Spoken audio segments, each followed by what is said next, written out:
Welcome back, everyone, to another edition of the Prove Me Wrong podcast.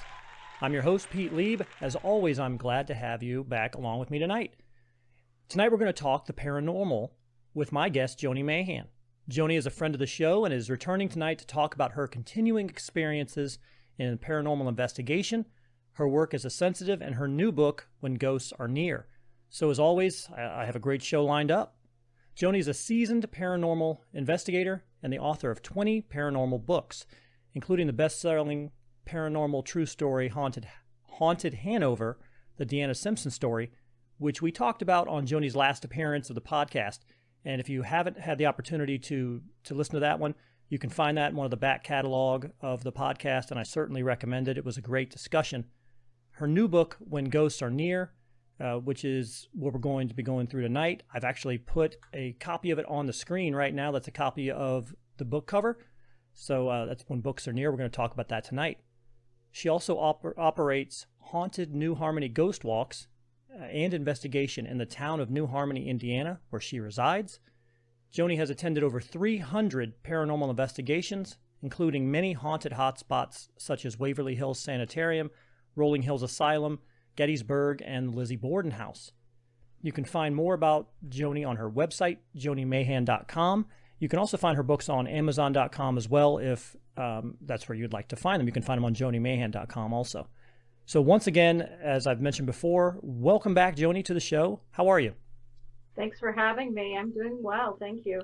So it's been a while since the last time we talked. So how's everything else been going? How has the New Harmony haunted ghost walks been going? I know it's difficult, right, with the lockdown? Well, I can still do them because they're outdoors, but right now it's very cold.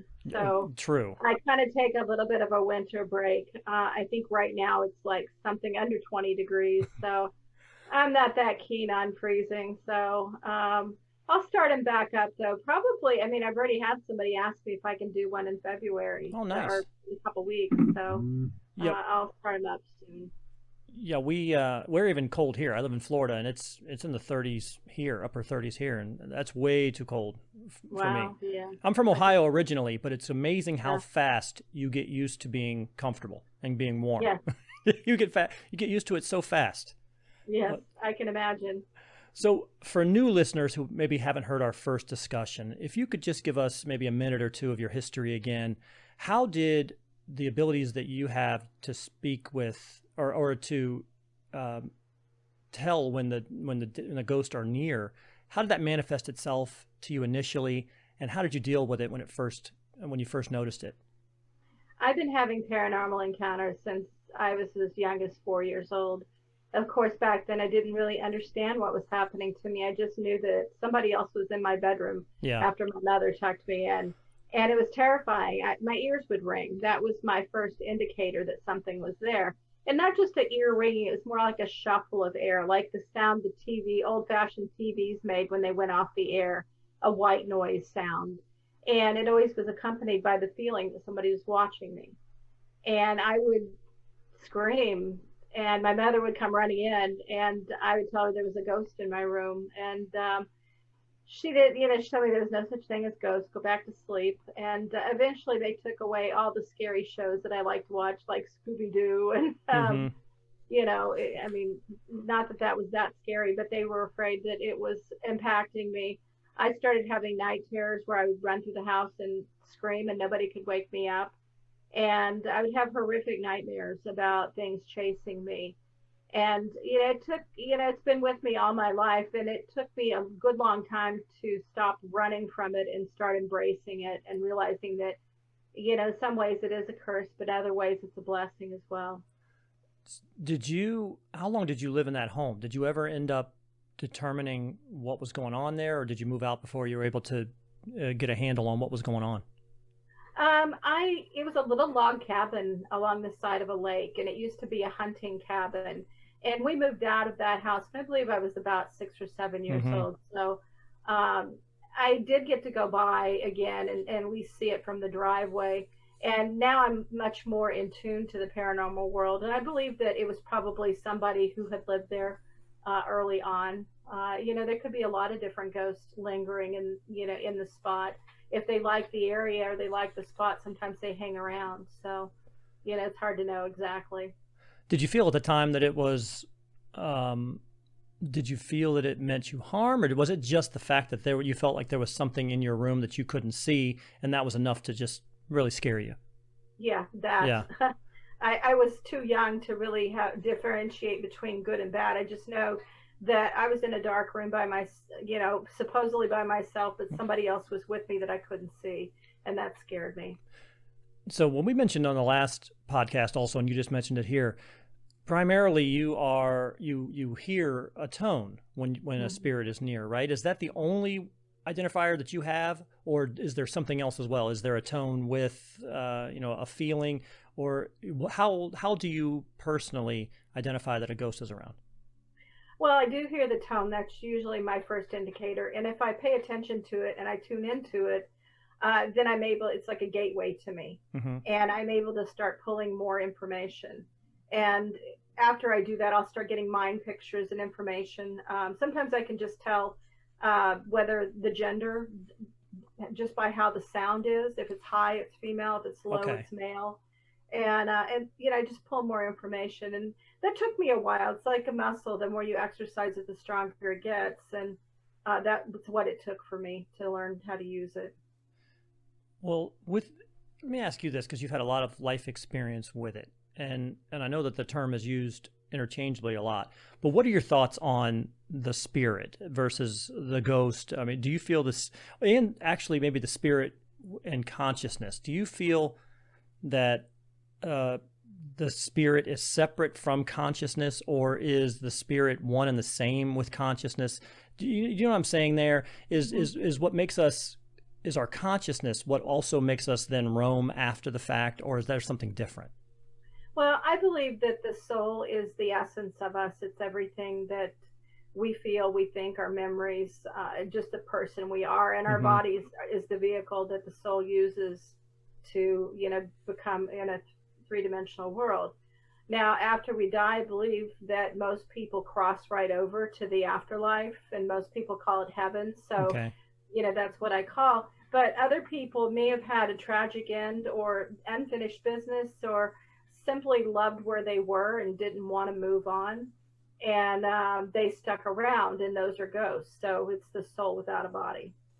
Oh, okay. So you actually think if you are still here and you haven't crossed over at any point, then that's a ghost. That's what you consider to be a ghost. If you have crossed over, that's a spirit, but the spirit has the ability to come back across. So once you cross over, you have the ability to just jump back and forth. Yeah, I believe so, but it's a little different because they've gone through all their healing. It's very difficult to be a human being, and the soul gets damaged and hurt, and I believe when they go to their afterlife, they spend some time recuperating and getting some insight on what happened to them and why they had the lessons that they had, and then once they're finished and ready to come back, then they can visit. But they always feel different. They don't come back like a ghost. They send lighter suggestions, which I do cover in another one of my books called Sign of Spirits, talking about how ghosts come back, or how spirits come back to visit loved ones. And it's a little different. It's not moving pictures on the walls. It might be a butterfly in your garden, or a hummingbird at your window, or cardinals, or something of that nature. How does a ghost cross? I mean, have you been, I'm assuming with all the paranormal investigations you've done, all the opportunities you've had to interact with spirit and with ghost, have you ever had the ability to cross them over? What is that like for you? How does that feel when you do that?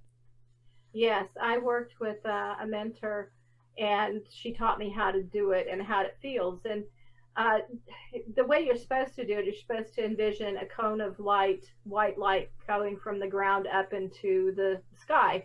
And that's basically their elevator to heaven. And you invite them to come in and you help them go through. For me, when they cross over, I still envision the white light, but they use me as a vehicle. So it starts off with, I'll feel a tingling at my ankles, like almost a really strong buzzing. And I'll start talking to them, and it's almost becomes a prayer. I tell them their family loves them. They're waiting for them to let go of their sorrow and heartache and just go through and be happy. And at that point, if they want to cross over, the tingling moves up my body. And if they do cross over, it moves up my body, and then it goes out through the crown of my head.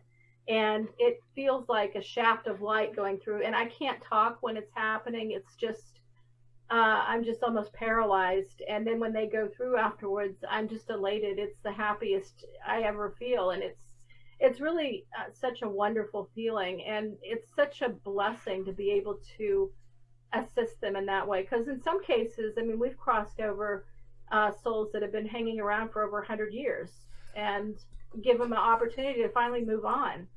You know, that to me, that existence to me would feel like punishment. That existence to me, to be able to, because I'm assuming that, again, these are conscious entities. You know, they have the ability to understand that they are in a place, and you have to continuously watch time go past. You watch generations of people go in and out of your sphere here, your circle. You maybe the house that you're in, maybe that house gets torn down and something else gets built on top of it, and more people, and they don't see you. Maybe you have that one or two odd people over the course of 100 years who just know that something weird is going on in the room when you're around. Right. That would be worse than death to me, to be there for 100 years and understand that time is passing, or know that, and not be able to be seen and not be known. That's got to be terrible. And I could understand how, I mean, I don't know. I'm just guessing again here. I can understand how that might turn you from maybe initially you were not an angry ghost into something that has become much more malignant, or much more angry, knocking things off the counter just to try to be seen. Do they have to, when you were talking about crossing them over, do they have to want to do that? Do they have to want to do it on their own, or is that something that you can somehow force? No, I can't force them. If they don't want to go, then I can't make them. I can only help them if they're willing. And back to what you were saying about them maybe turning into an angry ghost over time.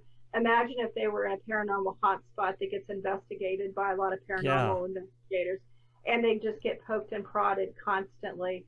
I would imagine that would drive anybody crazy. Well, and not only that, but then those paranormal investigators, a lot of them, they initially jump to, oh, it's a demonic presence. I mean, it seems like that's like the go-to. There's a bump in the hallway. Oh, that's demonic. Uh-oh. And then now suddenly, why am I a demon? Why? You know what I'm saying? Just again, you were talking about just the offensive treatment of those souls who were people like all the rest of us at one point, and to have to watch that go through and then be poked and prodded, like you said, and then, I always thought that may even be something, and I don't know what your thoughts are. Now I'd say you got my brain going.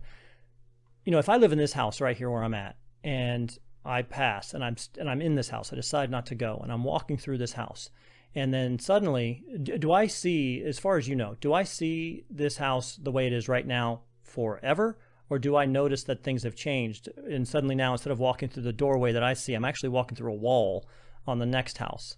I don't, you know what I mean? I just wonder if sometimes and I don't know for sure. I would say it might be either, depending on the situation, because we do know, we have documentation of ghosts walking through walls where there used to be a doorway there. So in some senses, I think they see, they're living their life as though they were still alive in their situation that they were in, and everything looks the same as it did then. But then you get the intelligent ones that are aware of them, and they're communicating with us, and they're doing things, and then you get people that do renovations to houses and start tearing down walls or pulling out kitchen cabinets, and all of a sudden the paranormal activity goes off the scales, and because the ghost is not happy with what you're doing. So obviously there are situations where they do know what it looks like now, and times when they don't know.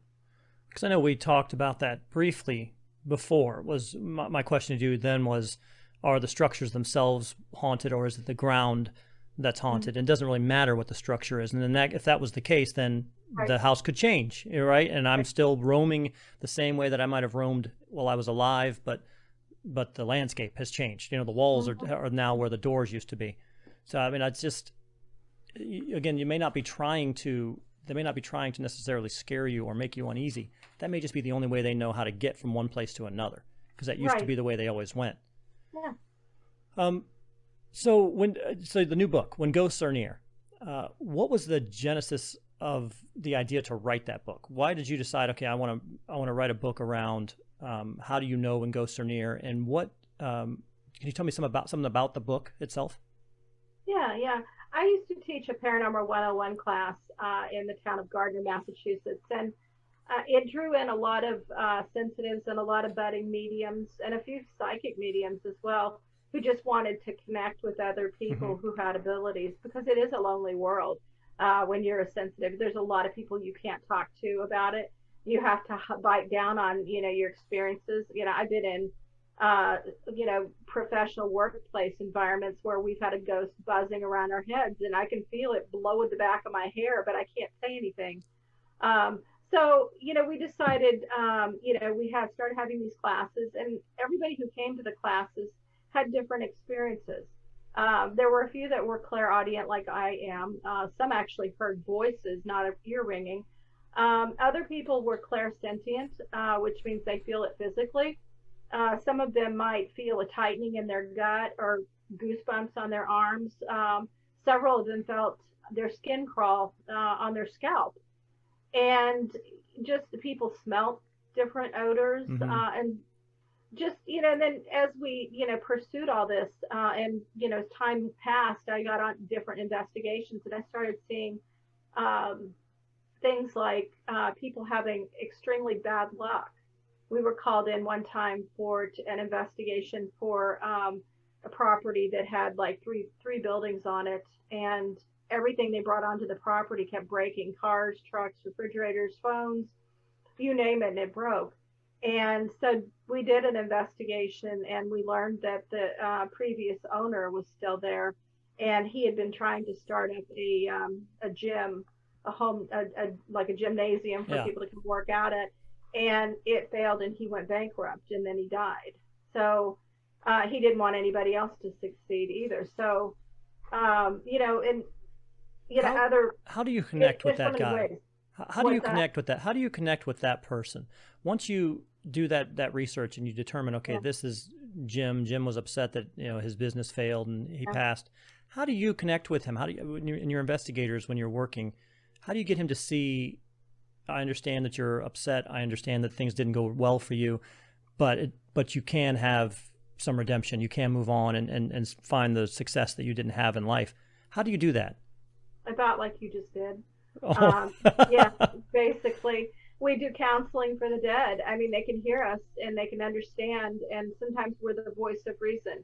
And I feel like they can feel our energy to know that we are sincere in what we're saying. And we just give them a voice. Sometimes we'll use our paranormal equipment and we'll learn a lot of information from them. They'll come through and speak to us, and so we're able to get some documentation about it. But a lot of what we do is how we feel and how we perceive the paranormal and how they come to us. And, we're able to work around that and work with it. And it's an interesting process.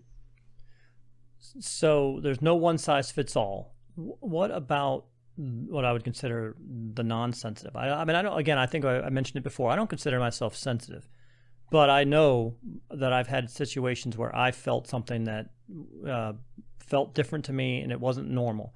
And I've had a couple of experiences myself, as a younger person, not as a child. I was 13 years old. That's not a child. I was old enough to do a lot of things. I was basically full grown at 13. But I had, and I think I mentioned that to you before, I had that same, to me, it was more about, like, I actually think, and I think most people have, anybody who travels through space, I mean, the space in this room, the space on the world, we all have our own little bit of gravity. We all emit some type of electric signal. We all have some bit of gravity. And so you can feel when somebody else is inside your gravity. And Mhm. you know, it works with living people. I'm sure you've seen somebody just like boom, you were just drawn to that person. You just kind of rolled right up on them because their Mhm. gravity attracted yours. And I think that personally, if it was me, I think that I feel the same way with a spirit. If something gets into my gravity somehow, into that distortion that I make in space, I know that you're looking at me. I can look over and I'm trying to see who you are, who you are behind me. I think the problem we have is when we look back to see who's looking at us and we don't see that person. That's when you get afraid as a normal person. You look back and you don't see anyone, and then you start to get worried. But I think personally that's how it manifests to me. I just feel like somebody is in my space, the space that I create. Sometimes too, as well as the ear ringing. Yeah. So it's definitely, that's a way you're sensitive, whether, you realize it or not. If you're able to sense and know when they're there, you are a sensitive. And I think that one of the reasons why I wrote this book is because I think there are a lot of people like you out there that aren't sure. They've had paranormal encounters, which is usually a pretty good indicator that you're sensitive. The more sensitive you are, the more drawn they are to you, and the more paranormal experiences you're going to have had. But it's one of those things that could remain dormant. You could never really latch onto it, never really fully understand it, and kind of dismiss it. And I think a lot of people dismiss what they feel because it's easier to dismiss it than it is to accept it and acknowledge the fact that there is a ghost nearby. And do you feel, and you talked previously about having a ghost in your workplace, have you found over the last, as long as you've been doing this, when you started to now, have you found a perception change at all around for the general public around the sensitive, the medium, the ghost? Has there been? It seems to me like there's been at least a slight shift in the perception of a person who says, "I see ghosts." Because when I was much younger, to that point, when I was much younger, your parents, don't mention it, don't talk about it. You crush that down. And now there seems to be much more interest about it, much more willing to accept that the just quote unquote alternate lifestyle. I see ghosts. It's an alternate lifestyle.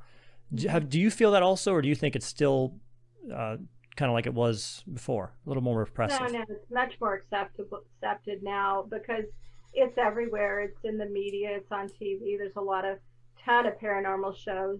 Everybody's more aware of it. And I think it allows us to be more confident in what we're feeling and be able to express it more. So therefore, we're talking about it more, where before we would have just kept it quiet. And I don't really care if anybody believes in ghosts or not. I'm not out to prove the existence at any point. I just want to educate people on what I've discovered. So in your book has stories in it of individuals and how they detected spirits, right? How those spirits manifested themselves to each of them. Is there maybe a story that you could share for the listeners as to, something that you thought was more interesting about? What was one way that a spirit came to someone and manifested itself to them? Well, there's 99 stories in the book, so there's a lot to choose from. Wow. I'll talk about my friend Jackie Kent. Sure. She's somebody I know personally, and I've investigated with her before. She lived in a house, and she had just moved in. She was living with her sister. And sometimes when she would be in the kitchen, she felt like somebody was there. And she'd turn around, and there would be nobody there. And so she had that same sensation that you had, that distortion of air. Yeah. That feeling that somebody else was, watching her and there would be nobody there. And it really kind of escalated to the point where one day she felt a hand land on her shoulder. And so I think they were helping her in some ways, like, no, you're not crazy. We are here. Here's proof. Here's a hand on your shoulder. And that's something my mother's also encountered too. My mother, who told me there was no such thing as ghosts, has had several paranormal encounters at this point. She had a hand land on her shoulder in her home as well. So being physically touched is, definitely a sign of a ghost. And I think they do that just to let us know we are here. What did your mom do once with the first experience she had? It freaked her out. She turned around expecting her husband to be there and he wasn't. And so she definitely, but she's had so many, now that she's more open to it, she's had more experiences. Like one thing, this is not in the book, it's just an extra story I'll tell you, but She was really close friends with a woman who passed away from cancer. And these two used to go shopping all the time. And one time they both found these little gravy boats that were shaped like cows. And they said they both bought one and they thought it was fun, funny. And a couple months after my mom's friend died, she went to go get her gravy boat and looked up in the counter and in the cabinet, and she had two instead of one. So, her friend Sue had somehow apported the gravy boat to her house. It was almost like, hey, I'm still with you. Why do people, and not talking about your mother specifically, but why do you think that a lot of people, even after they may have seen something that they can't explain, they still deny that just even the possibility of the existence of something other than what you can physically see? What is it about? Is it just the fact that it's easier to close my eyes and make believe it's not there because I'm afraid of what I don't understand, or is it something else? I think it's usually fear-based. Yeah. It's either fear-based in somebody's going to think I'm crazy if I bring this up, or maybe it's pride. Maybe this is somebody who's talked very firmly about the non-existence of ghosts, and then they have an experience and they don't want to go back on their word. And then in other ways, they're terrified sometimes to really wrap their head around the reality that there are actually ghosts around us. Yeah, it tends to be a little bit harder for those who are just stridently deny, no such thing, and then boom, something happens to them, and it tends to shake their foundation quite a bit more, like you're saying, because they hang on to it. I don't understand why people would still hang on to the denial after something happens to you. I mean, when something happens to you, it doesn't mean that you are weaker or wrong. You were presented different information. You could have a belief and then something can happen to you and you say, wow, I have new information now. Now I believe. My aunt just never admitted it. And I say my aunt because my aunt lived in the house that when I was 13, it was my aunt's house with my cousins. And that house was so haunted and it had so many, you didn't have to be sensitive. I'm telling you now, you didn't have to be sensitive to see it. It was there. The noises were there. The footsteps up and down the hallway were there.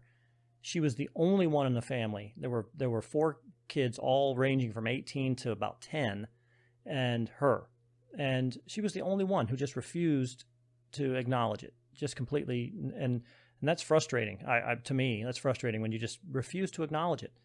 But then you have individuals who are just completely closed off. I mean, I'm sure you've seen those who something could fall right in front of them and they wouldn't even put it in their mind that it's actually potentially something paranormal. The door will open on them 4 times. They'll lock it and it'll open again. They'll lock it and it'll open again. And it's like, oh boy, that door just keeps opening up. What is it about? Is it literally just the way some people's brains are different, that they're completely closed off to that possibility? I think so. They try to find explanations to rationalize what they just experienced because, that's what they've been taught. That's what they've always done. And the world usually works in a specific way. And when it doesn't, they don't know what to do with it. So they try to find an excuse or they just ignore it. When I was living in a haunted house, when I was first married, I would have so many experiences and my husband would not have any. And, it was like I was being picked on, which is somewhat the truth. They do like to pick on one person.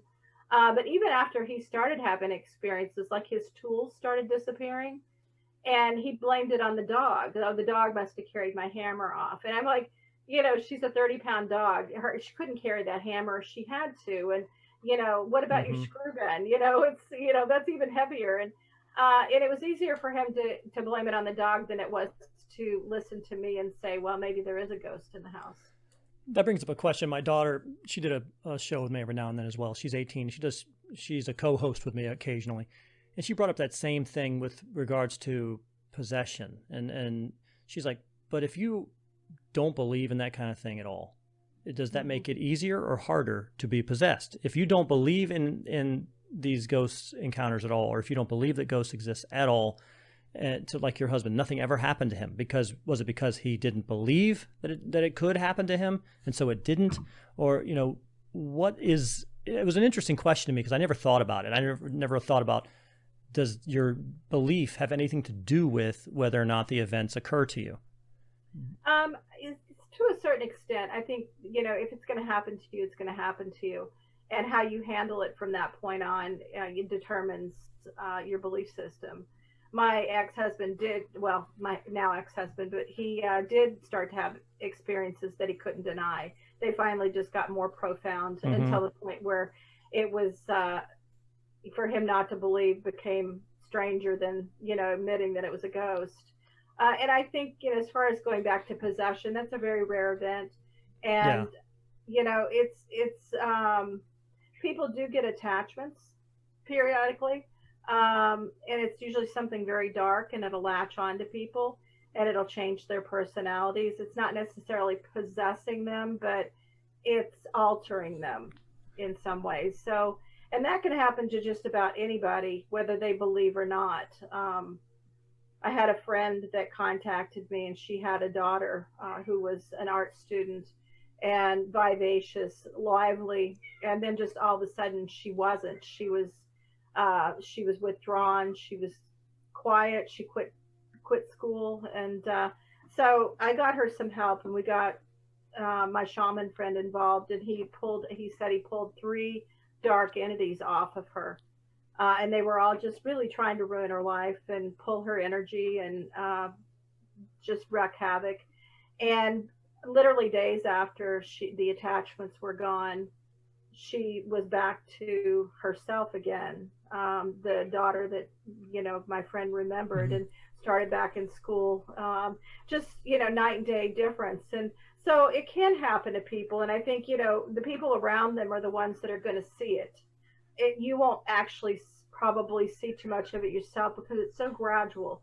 You just feel tired all the time. You just don't want to see people. You just don't want to be bothered, and you don't want to leave the house. And other people might see it and start saying, "Are you okay?" And it could be something completely medical or explainable, like depression. But sometimes it's paranormal, and you just gotta keep your eyes open to everything.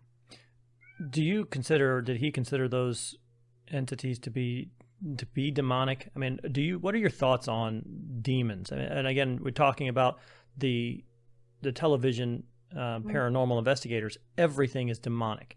It seems like, man, if I believed everything that I heard on television, it seems like demons would be really common. Every house would have a demon in it.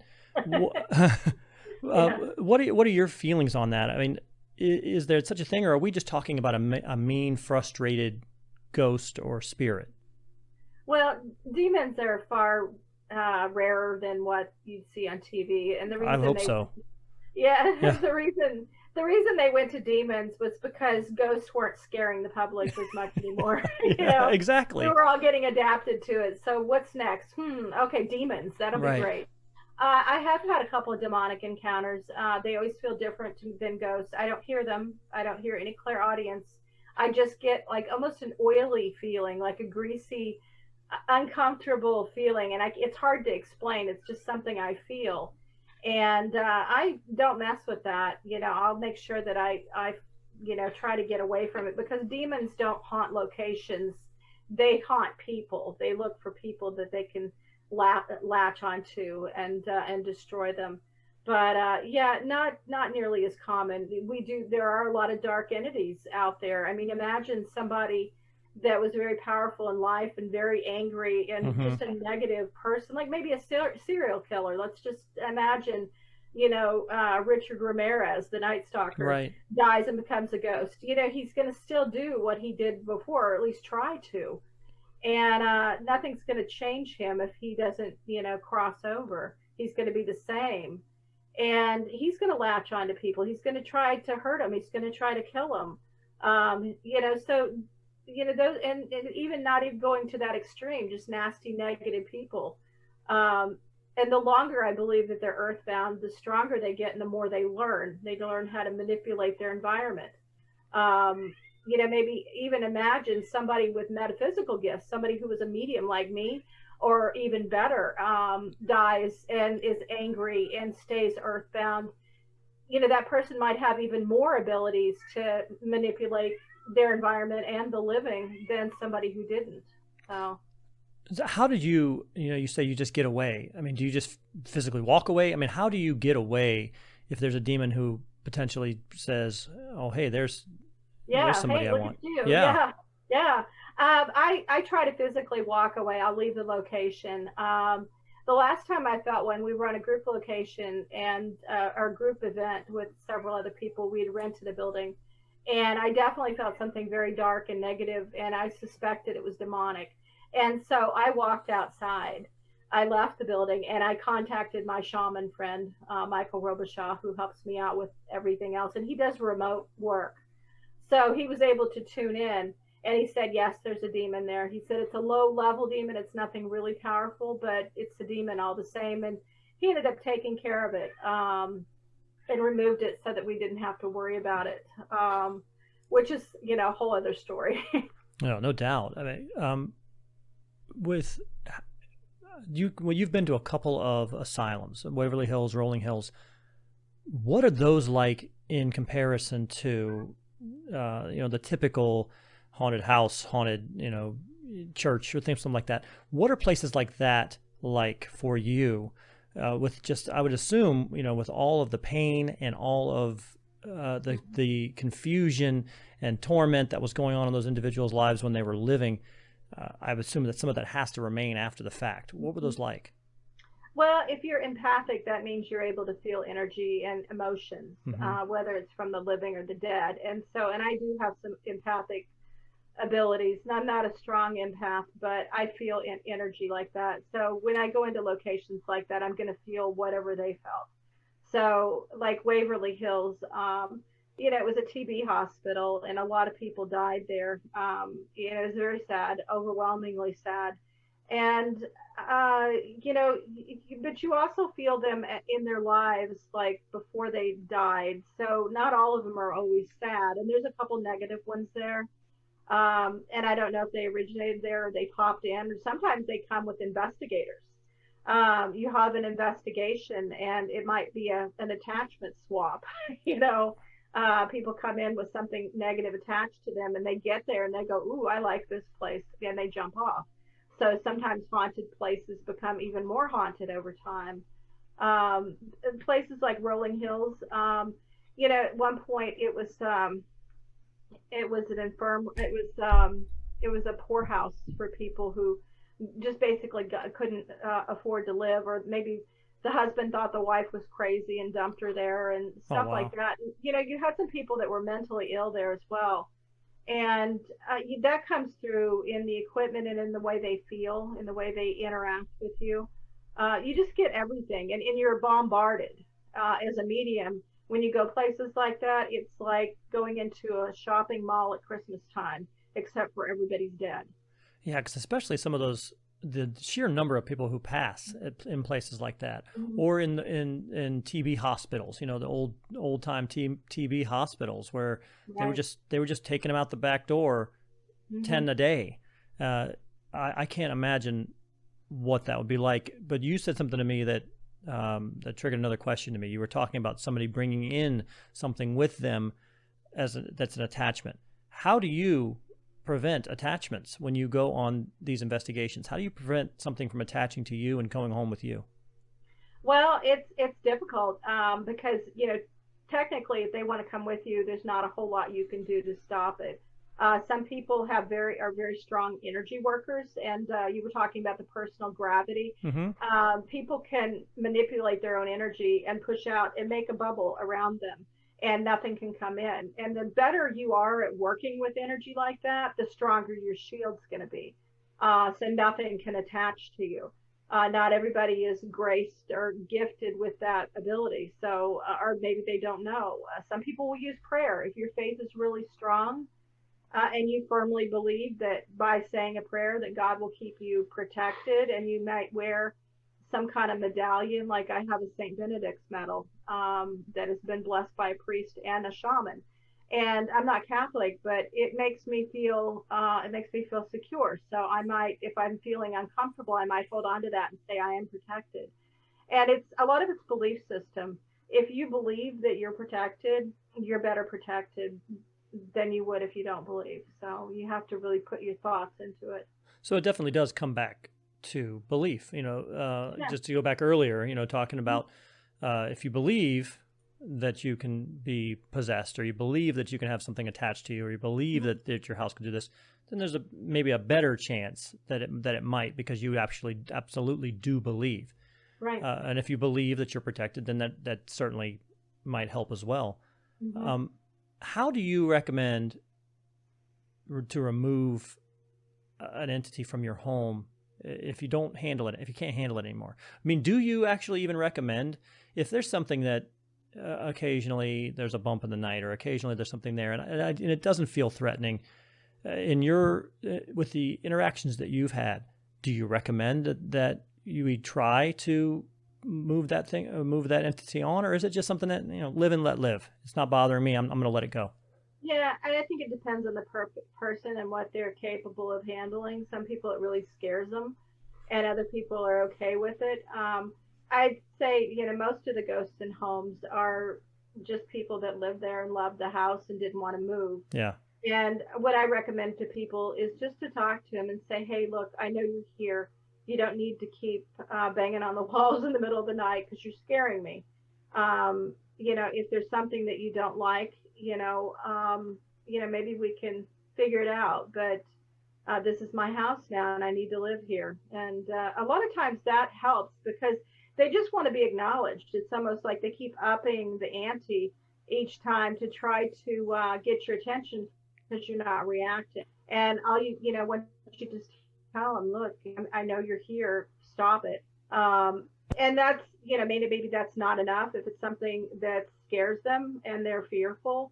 I always recommend to get a psychic medium, a shaman, or do a house blessing by a priest, or take somebody in that has done this before and is capable of removing them. Because if you start messing around and trying to investigate your own house, you may poke them, you may make them mad, you may make things worse. So bring somebody in that knows what they're doing. How hard is it to get a priest into your house? It seems like it would be a little more difficult. That's another one of those things where you watch on television, and it seems like everybody who has a bump in the bathroom, suddenly they get a priest in the house, blessing the place. But that seems like it's got to be difficult to do. It seems like you would probably have to give some kind of proof that you have some issue in the home, or do they just volunteer to do that? Maybe a weird question. A lot of people probably aren't completely honest with their priest. They may say, we just want to have the house blessed and make it feel better. Can you come in and bless the house? So I don't think that they always let them know, because again, it goes back to being afraid that somebody's going to think you're crazy. So it depends on the person.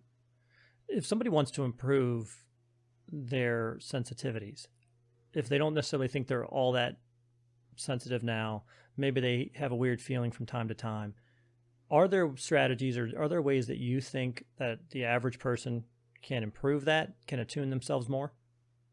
Oh, definitely.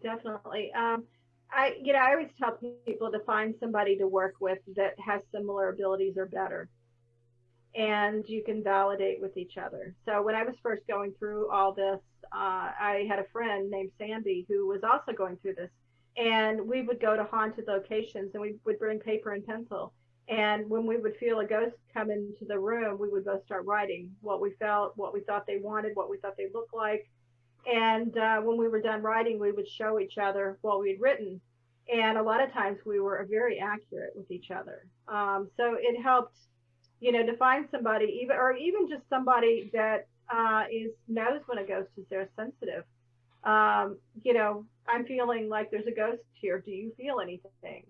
And it helps you it gives you confidence in your abilities and how you feel, and then they become stronger. It's almost like once the ghost know that you understand and you get it, that you might get more sensations that are a little bit more profound. You might end up getting a little bit more than you were hoping for, though, too, right? I mean, because like you said, you become a magnet. Definitely. Yeah, I always say, when you stare into the abyss, sometimes the abyss stares back. So you have to be careful. I mean, I have written 21 paranormal books, and most of them deal with really nasty, aggressive ghosts that have latched onto me with my ghosts. So be careful. Learn about paranormal protection. before you go out and go to your first ghost hunt. I always consider your worst case scenario before you go and be prepared for it. Have a backup plan. What am I going to do if something really nasty follows me home?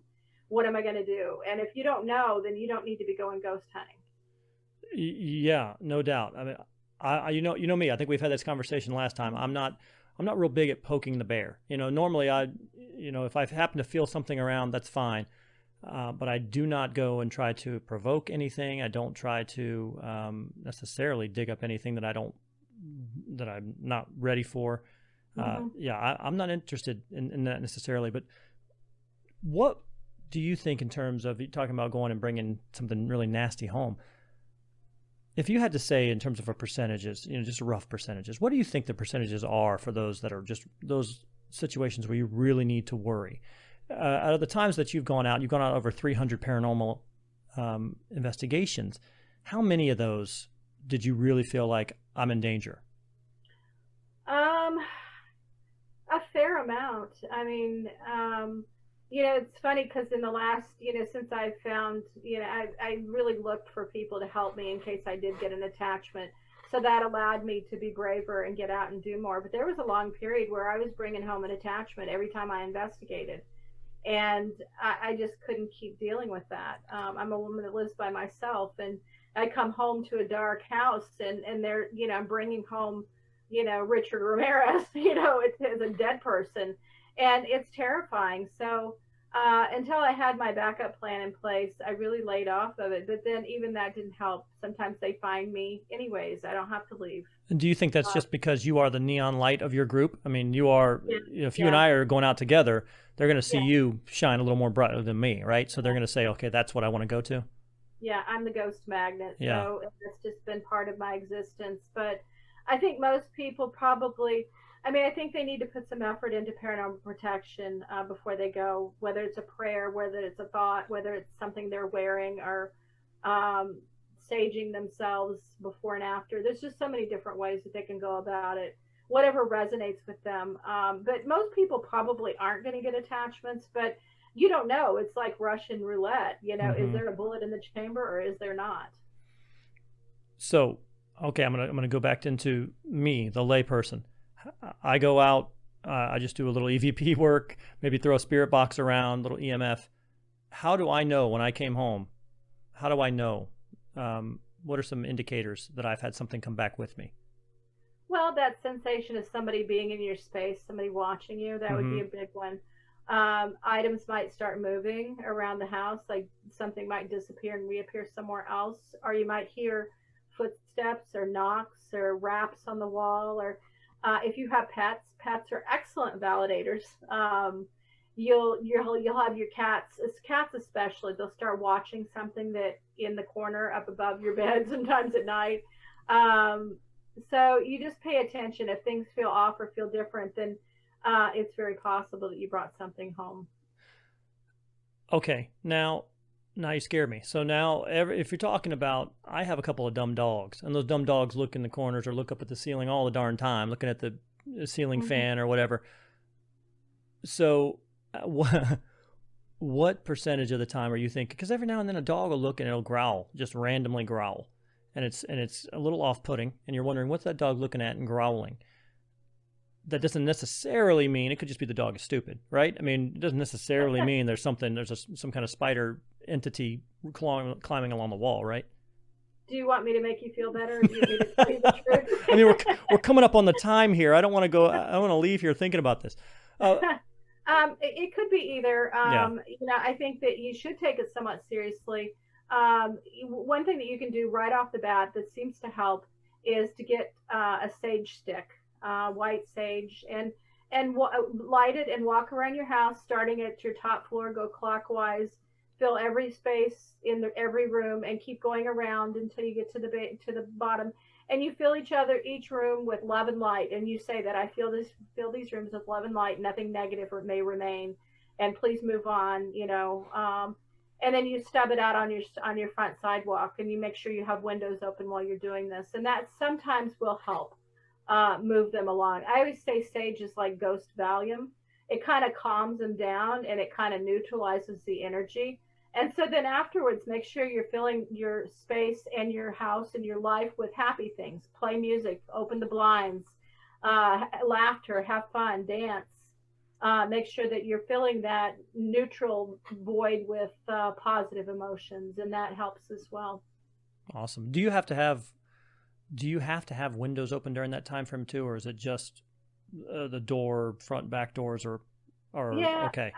I've done it both ways. A lot of people recommend that you have the windows open so they have somewhere to go. But I mean, they're ghosts; they can go through the walls. So that's what I thought. I mean, my daughter had mentioned, we were talking about something being in the basement of a place, and there isn't any windows in the basement. There's only that one exit. Yeah. It's like, but there's still a door. What does it matter? You have to have windows. Okay. Yeah.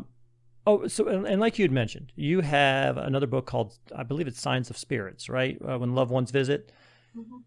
What are some of the signs that what you have on your home is a loved one or someone or a friend or something like that versus something you brought home with you that maybe doesn't mean you any harm, but it saw you and it attached to you and came home with you. How can you tell the difference between those? Well, for a loved one's never going to scare you. So you're never going to have something rap on the walls or closed doors. What they may do is they send lighter signs, like you might be thinking of them and a song will come on the radio that you both love that reminds you of them. Or, sending animals, butterflies are a big one, cardinals are a big one. But you have to not make something fit, certain times of the year, there's always robins in the yard. You don't say, oh my gosh, my mother loved robins, it must be her. Robins are always in the yard in March, Yeah. But I mean, another big one is people finding money, dimes in particular. They'll find like a dime. One woman kept finding dimes heads up in her house that she lived in by herself in weird places. And that was her mother's sign. Numbers will come up over and over again. Like you'll keep seeing repeated numbers. And one of my friends, her mother's house number, she keeps seeing it. It keeps like coming up. Like she sent me a picture today, literally of a sign that said like 681. And she said, I see this all the time. And that was our house number. I know it's my mother. So it's always a lighter sign. It's never anything that scares you. Sometimes it's a thought in your mind. You might, like I have a grandmother that sticks with me, and she kind of nags me sometimes to makes me, do my best, Joni, get off of Facebook. You need to be writing, I'll hear it in my head. And a lot of times we dismiss that as our own thoughts, and you just have to trust yourself and feel what you feel and believe that it's truly happening and not discount it. Well, my last question is, and I don't know if you've been watching or if you watch Netflix, and there is, I think it was Life After Death or Surviving Death. There's a series on Netflix that's got like 6 episodes. It's really fascinating. I'm sure you've probably seen it. And it covers a lot of these same kind of topics as well. And I know one of them was with regards to individuals who are near death. They're just older, they're have a terminal illness, whatever. They're close to death. And their medical workers will write them off as what they're seeing because they're close to death, their brain is starving for air, and so that's why they're seeing their loved ones crossing over through the veil and standing at their foot of their bed and trying to welcome them home. What are your thoughts on that? When I looked at that, I was like, well, why would these people not be believed? Why would they not be able to say, because I think we talked about this maybe a little bit before, they are closer to the veil than we are right now. And that little expanse of their brain has maybe opened up a little bit. What are your thoughts on those individuals and what they're seeing, and how much credence do you give that? Oh, absolutely. I believe that our loved ones help us cross over. And people who have had near-death experiences often say that, they saw their mother, their grandmother, their father come through and help and welcome them. And it's always a joyous reunion. It's never sad. It's always like a welcoming party. And I know I had a personal experience. My grandmother passed away, and she had been in the hospital for some time. And right before she died, she'd been in a coma. She opened her eyes and just smiled the most beautiful smile and looked out across the room. And then she died. And I just know she saw my grandpa. He came to help her across. And you know, that's just beautiful. Yeah. I mean, if nothing else, what's the harm in it? What you know what I mean? If regardless of whether if it's real or not real, what's the harm in them having that bit of peace at the end and saying, I'm seeing my sister, you know, I'm seeing my husband, I'm seeing my wife. What is wrong with that? And I don't understand why people would somehow or another cheapen that at all. I say, oh, they're just, that's not real. They're just dying. They should. And, you know, you're talking about signs that a loved one comes back. And I forgot the biggest one is dreams. Dream visitations is huge. And that's the way they come back a lot of times. And it's not just a dream. It feels like a memory. It has a texture of reality based on it. And I had that happen to me when I was 6 years old. My grandmother died. And I was very close to her. I was the only grandchild. And we came in my dream, we went to her house to clean it out, to bring her close to the Salvation Army. Well, I was 6 years old. I had never experienced death before. I should not have known that information. And in the dream, we were coming up and walked into the living room, and there she sat on the couch. And my mother walked right by, didn't see her, and I ran to her and jumped on her lap, and I said, Nanny, I thought you died. And she gave me a big hug and told me she loved me. And she said, I did, but I couldn't leave without saying goodbye to you. And every time I tell that story, I get head to toe goosebumps, because I know you can't convince me that my grandmother didn't come back and tell me goodbye. And it's the same one that stayed with me. She's been with me all my life, helping me out. Well, and we have so much scientific evidence now of the potential existence of a lot of things, potential existence of different parallel universes, different reality planes. There's so much science around it now. They're already basically admitting that the energy that we create it never goes away. It's always there. We are energy. The energy we created in life is always existing. So we will exist forever, one way or another. So I don't understand. It isn't that hard to believe then that those people can hold on to that essence of their energy and then come back and visit you and visit those that they care about the most. I believe that. Yeah. I just think the farther we go along with science, because we're always like, well, I'm a man of science, I don't believe in that kind of stuff. Well, science is starting to prove it out. You're starting to catch up. Science is catching up that these possibilities exist. So then what are you going to do? You know, then that's like that. We're going way back to the person. Well, now you're seeing the proof, and now are you still going to? Is your pride not going to let you admit it? Well, they're developing paranormal equipment that's really getting incredible. The SLS camera, you know, it uses the Kinect Xbox technology, and they'll point it at an area, and you'll see a stick figure where there is no person. I've seen that. I have a friend that has one, and it was fun to use that because, you know, I could feel something over in that corner, and I'd say point the camera over there, and sure enough, it would show a person standing in the corner.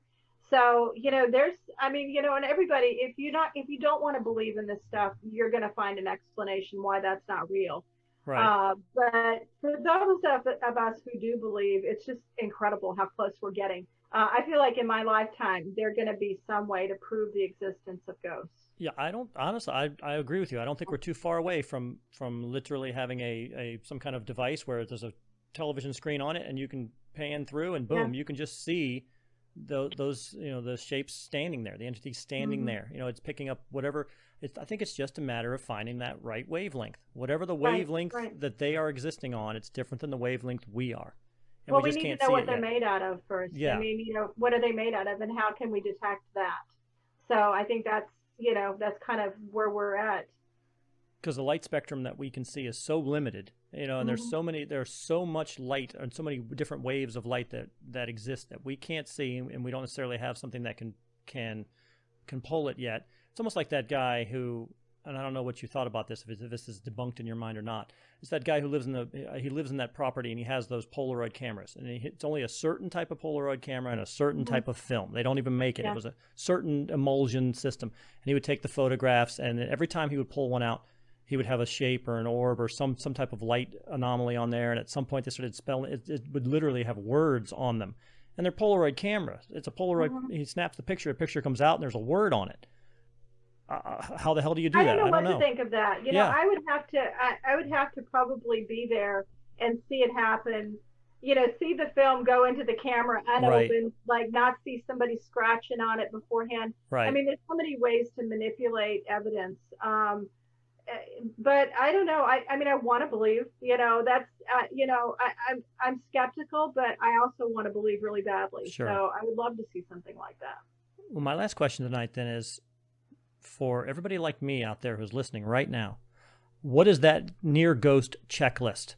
So I am in the house. I feel something in my gravity. What is the checklist that I am doing? Am I, because you had mentioned sometimes just the acknowledgement of the entity is really what they're looking for. Am I acknowledging it? Am I saying, I feel you there. I understand that you're there. This is my house now. I have to live here. Please go. What do you suggest for the newbie who's maybe sensing this for the first time and doesn't know what to do? If you have something in your home, like what you said, I would tell it, look, I know you're there. I really don't want to communicate with you. You should not investigate your own home, because the more intrigued they get by you, the less likely they're going to go away. And you don't know who you're dealing with. It could be somebody good. It could be somebody bad. When I feel something come in, which my house is full of them, I have probably 2 or 3 ghosts standing on my shoulder watching you on my computer right now. And I just ignore them. I don't pay any attention to them at all, because to me, it's like having home invaders come in. I didn't invite them in. I used to be much more sympathetic in the beginning, but now I'm like, just, you cannot come into my home. So, your checklist, tell them that you don't want them to bother you, that you know they're there. If that doesn't work, then you might try saging your house and try to fill it with positive energy. If that doesn't work, then look for a medium or a shaman or a religious icon to come in and help you cleanse the space. Okay. Well, I know, again, I'm not sure if I recounted that story to you when the first time we talked, but I know I ended up doing that when I was 13, and I was in the restroom, and I was looking down the hall, and I saw the distortion in the light at the hall. I had to speak to it at some point because it wouldn't move, and I had to acknowledge that I saw it, and I had to say, I see you there. I mean, I don't know what else to tell you. I see you. I do. Yeah. I need you to move. I said, I need to go through that doorway. I said, I'm going through that doorway. And I did go through the doorway. I went right through it. And it honestly felt like somebody had a hand inside my stomach and was trying to pull out. It was that feeling as I walked through that somebody had reached in and tried to pull out. And I was pretty unnerved by it. I mean, I sprinted down the hallway to the bedroom at the end of the hall and busted in the door and closed the door and laid down. I was at my cousin's house, so I was on a cot in the bedroom, and I laid down on the cot and covered my head, and that was just it. And the most interesting part of it was, I laid down, and my 2 cousins were in there. There was my older female cousin and my other male cousin who was my age, and they're like, "What happened? What happened?" I said, "Nothing. Nothing happened. Nothing." I denied. And then I was asleep immediately. It's like all of the energy in my body had been just sucked out of me. I ran down the hall, laid on the cot, covered my head, and the next thing I knew, it was 3 hours later, because they were waking me up saying, "Do you hear that walking up and down the hall?" And then there were footsteps going up and down the hall. And we're looking under the door frame because there was a light on in the hallway, and they had wooden floors. We're looking under the door, and there was nothing. There was nobody walking, but the sound went from the bathroom at the end of the hall all the way up to the door, all the way back to the bathroom. And I didn't think about that at the time. I thought about it much later, but I thought it was just so odd that I came in, laid down, and that was all I remembered. I was asleep immediately, like it had taken all the energy from me. That might have been exactly what happened. I have had a ghost go through me as well, and my experience was very similar. Oh, really? I felt like I took a deep, icy cold breath, like my body was full of something, and then it was gone. Yeah. And it's a very unnerving feeling. For sure. It's an out of control feeling that you can't do anything about. So, I mean, that's scary. And, honestly, I'm used to ghosts because I've been dealing with this all my life, but anybody that doesn't have this in their life all the time, it's scary. Yeah. It's terrifying. I mean, imagine that if, something was going around rapping on your windows at night and you didn't know what it was. I mean, and you couldn't see it. Oh yeah. That's scary stuff. No matter who you are. No, I would I would rather a grown person try to break in the house and kill me than something I can't see tapping on the window. Right. Oh my goodness. Yeah. I got a shot. Somebody always asked me about movies. What would you rather have? Would you rather have The Exorcist or Jason? I was like, Jason, because I think I have a shot against Jason. I have no shot against Pazuzu. It doesn't happen. There's just no shot. I know. I agree. Even though Jason doesn't seem to die, I feel like I have a better shot against him. He's physical. He's tangible. I can touch him. So you can get in a car and drive away. You know, but with The Exorcist, you may have an invisible passenger. Oh, well, thank you so much again, Joni, for joining me again tonight. I really appreciate it as always. I love talking the paranormal. So, what else are you working on right now that you'd like to maybe take another minute or two and just? I know you also write some fiction books. Are you currently working on another project? Yeah, I started a new book. It's fiction. It's part of a series. I've written one book called Crazy Dead People, and the second book is going to be called Demon a la Mode. Oh. And it deals with a paranormal scout who goes around to look at locations for a paranormal TV show, and she brings her dog. And some of it's funny, some of it's scary. It's all based in reality, though. I hate those books that people are carrying around. Ghostbuster stuff and, that doesn't exist. Like everything's realistic. And then, playing around with a few other things, different paranormal books. So I'm always doing something. I'm getting ready to be a co-host on a podcast. Oh, nice. Paranormal Rewind with Sam Baltrusis. So I'm going to start doing that on Tuesday nights. So I have never done that before. So that'll be something different. So So for your next book, I'll have to schedule us on a Wednesday night. Yes. Yeah. No, I get it. It's fun. I think it's definitely fun. I think you'll have a great time, for sure. Yeah. Well, thank you so much. I really appreciate that. And again, hopefully next time when you come out with your 21st paranormal book, 22nd, we can get together and talk about that one too. Sounds good. Thank you for having me. Thank you. Thanks. Have a good evening. So once again, that was Joni Mayhan.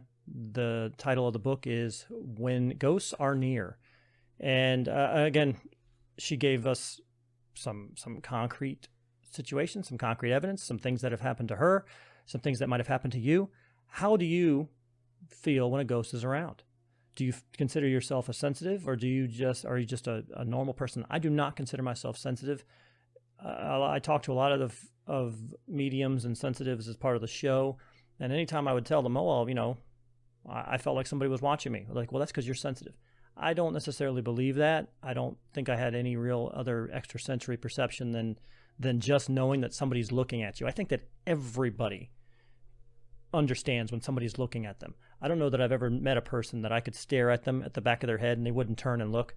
There's just something about it, something about the energy you're putting out that people can pick up on. I don't necessarily think that makes me any extra sensory than normal. But who knows? I don't know. I mean, maybe it is what it is. But how's that manifest for you? I mean, you can contact us on the Prove Me Wrong Cast, the Gmail account. It's provemewrongcast@gmail.com. That is the email account. You can send us a line and let us know, do you consider yourself sensitive? Do you have a ghost in your house currently? How do you interact with the ghost? How did you determine that there was something there? How did it manifest to you? What do you feel? Joni's talking about audible sensations. It's a little bit more high-pitched for a woman, a little bit deeper for a male. She has seen the apparition of her grandmother, based on what we talked about tonight. She does hear them. She does also feel that distortion of the gravity, and that's all I can explain it as. It's just that we all have a distortion of the space around us. We all make it with our own little batteries that we have inside of us. And you can feel when somebody else is inside your distortion. That's all. I don't necessarily think that that's super strange. I think that most people can feel that. But you can tell me your story. If it's a good story, I'll read it online. I'll bring Lauren back in here and we'll read some more ghost stories. We love reading ghost stories online and talking about it and basically scaring each other and laughing about it. But so I welcome those from all of you. You can contact us again, provemewrongcast@gmail.com. Or you can send us something on Facebook. It's just Prove Me Wrong Podcast. It's facebook.com/prove me wrong. Send us a comment there as well. Tell us your ghost story. Tell us how you sense them when they're in the area. You can also, if you are just looking for a way to listen to the podcast itself, we are on pretty much every podcast platform that exists. Spotify, Stitcher, TuneIn, iTunes, Anchor, SoundCloud, Podbean, anything that you use to find podcasts. You can find the Prove Me Wrong podcast. Like and subscribe to the podcast, and you'll be notified when a brand new episode is released. We typically release them once a week. So every week we'll have a new episode. Don't know necessarily what it'll be on. I tend to run the gambit of topics. I do like the paranormal, though. I like true crime. I like serial killers. I like health and wellness. I like music. And that's usually what we talk about. We just kind of alternate topics. Keeps me focused, keeps me excited about next week's guest. But like and subscribe again, and you will be notified when a brand new episode is released. If you like what we do and you'd like to support the show, we also have a Patreon account. It's patreon.com/PMW Podcast. Again, if you want to be a supporter, there is some unique content on the Patreon page that we do not have currently on the Prove Me Wrong podcast page itself, and you will be exposed to it. You'll be able to listen to podcasts that have not been released on the show page. So feel free, again, patreon.com/PMW Podcast.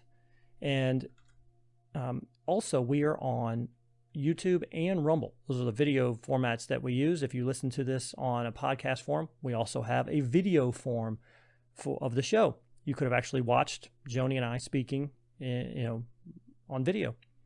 So you can like us on YouTube, youtube.com/Prove Me Wrong, or Rumble, rumble.com/Prove Me Wrong. Both of those platforms have the Prove Me Wrong podcast video version. Like and subscribe. You'll be notified when a brand new episode is released, as always.